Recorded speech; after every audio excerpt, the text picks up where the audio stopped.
shortly will pass out so that you'll have some written documentation to take a look at and maybe put questions in writing. The packet has several documents. One document is a Chicago Sun-Times article that speaks to what happens when you put moratoriums on shutoffs. And so I want to make sure that you have that information. Your revenues will severely drop. Number two, once we start shutting off on water, and the water's been off in the system in a home for a period of time, people will need to flush their systems. And that's regardless of whether we're cutting it on for this particular instance or not. If Detroiters are not in their homes for any length of time, for any reason, and they're not turning on their water, they need to flush the system. So we gave you a flyer on flushing instructions, and we'll hope that you'll share that through your social media and your other contacts.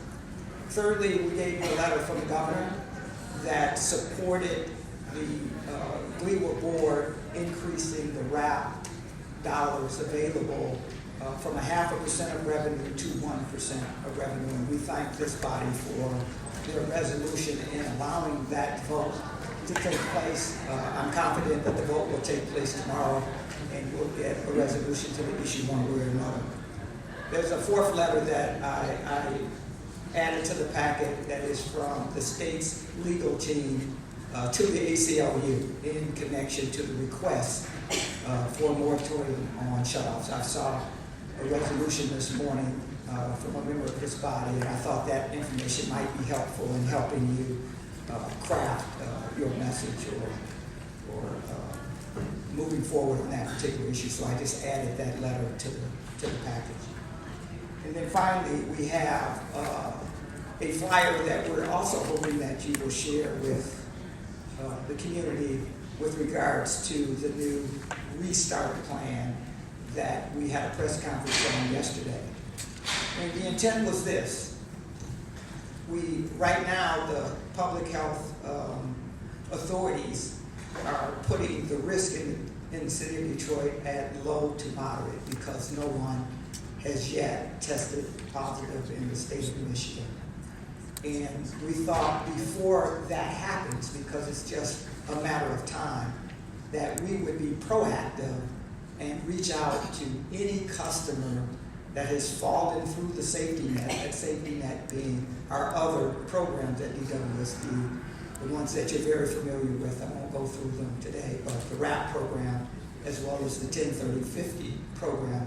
No matter how robust those plans are, there will always be people that have fallen through the cracks, people that have had their water shut off and it's not back on.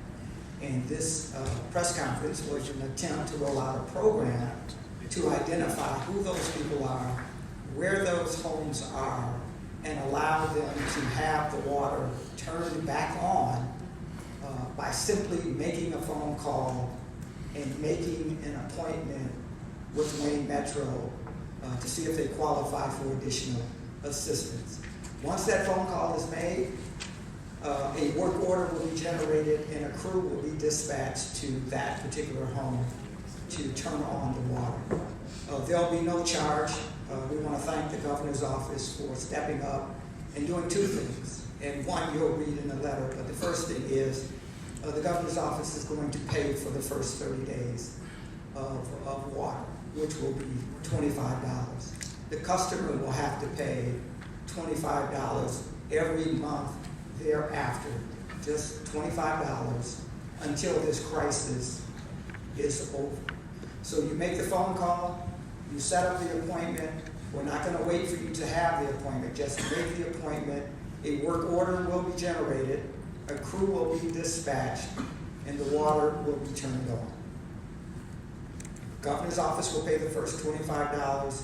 Governor's office is also, and this is really important, making Health and Human Services dollars available through the State Emergency Relief Fund to be able to go into these homes and make some of the repairs that DWSD was not able to fund. And so I expect that we're going to get the homes that haven't had heat. The pipes are frozen, the sewer lines are not working, and there are going to be some major repairs that have to be done before the water can come on. And so now that this funding is available through the state emergency relief fund, we'll be able to get some of that work done. And so with that said, I just finally like to say what happens after the emergency is over. We will have a list of all of the customers who have called to make the appointment, whose water has been turned on, and we will have Wayne Metro identify the customers who are less than 200% below poverty, and we will enroll them in the RAP program. At that point, we will be able to use RAP dollars to go into the home and fix any other plumbing issues, as well as low-flow toilets, things that will reduce the high bill to a normal bill. We will also be able to give the customer a $25 credit on their average bill once we fix the plumbing issues. And if they make their payment for a year, we will completely wipe out any arrears that they have, as long as they're in the RAP program. And I'm happy to say that we have more than a 90% completion rate with people that enter the program. They're able to stay in the program and stay on track. For those customers that may be making middle class or upper middle class income and don't qualify for the RAP program, we will transition them into the 10/30/50 plan. So to recap, there is no income qualification for the coronavirus COVID-19 water restart program. You simply need to make the call and set the appointment, and the work order will be generated to get that water back on. And with that said, I'd be more than happy to take any questions or concerns that you have. Thank you. I want to thank the governor for stepping up to the plate for the state of Michigan and for the city of Detroit, because this is quite serious. I know that even with flying, they said this travel has been worse with this than it was with 911. So it has truly affected a lot that is going on. I want to make sure that our media services get this up on Channel 10. And then also, I want to ask you, are you all doing any media on making sure that the Chronicle has it, Detroit Free Press, Detroit News, whatever media, PSAs? Yeah, we're doing all the normal social and radio media. We're also going up on billboards as quickly as we can. We're not quite sure how long this crisis is going to last, but again, we're just looking to be proactive. And I'd be remiss if I didn't also thank my colleagues on the Great Lakes Water Authority Board representing Oakland, Macomb, and Wayne County for their support in reallocating $1.1 million of their unspent money to the city of Detroit. So I was sitting on $1.3 million that's available right now, and they've reallocated $1.1 million that they didn't spend in Oakland and Macomb County to the city of Detroit. They also reallocated approximately $500,000 to the city of Flint. And we thank them for that, and we're strongly encouraging them tomorrow to pass the resolution that this body sent to them, asking that the 0.5% of revenue of the Great Lakes Water Authority's revenue budget be increased to 1%. That would double the money, and in July, if that takes place, the city of Detroit will receive another $5 million to be able to assist those that need it. So let me ask you a question. The water department has records of everyone that is shut off, is that correct? So what happens if someone that is already shut off does not know about this? No one tells them about it. What is the water department is doing? That's a very good question. We know of 3,000 households in 2019 to date that have had the water shut off, and it is either not back on or it has had limited usage back on since we shut it off. And we are sending people to all 3,000 homes to knock on the door, to give them the information that is in the flyer. And if they're not there, they'll be instructed to put a door knocker with the information on the door. Let me say, of the 3,000, that we know that we don't have 3,000 of those homes that are shut off. Not quite sure how many there are.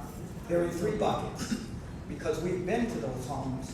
If they're not shut back on in 48 hours after we shut them off, we go back out to offer our wrap services where the customer simply has to make the appointment and your water will be restored. When we get there, sometimes the house is obviously empty. The windows are gone, the door's gone, there's no window. Sometimes the water in our system is back on, and the customer has found a way to turn it back on. And then sometimes we have people that are living in the house and they don't have water.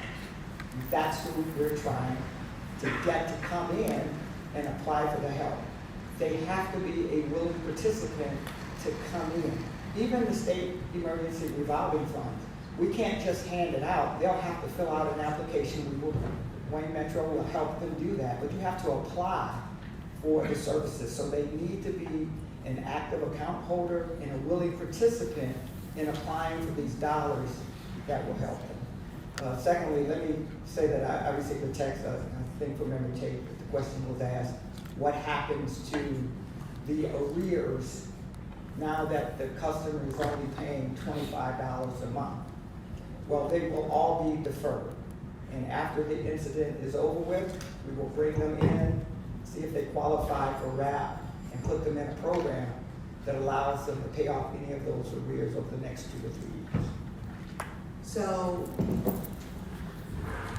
if the arrears will be deferred, and some may or may not qualify for RAP, are you still going to work with those people who do not qualify, but are still under $25 a month because their water bill continues to go? Yes, they will be eligible for the 10, 30, 50. By way of example, the average person in that situation is $700 in arrears. They would have to put 10% down, which is $70 of the $700. The $700, they would be given a plan over the next 2 to 3 years to get caught up on those arrearages if you're not eligible for RAP.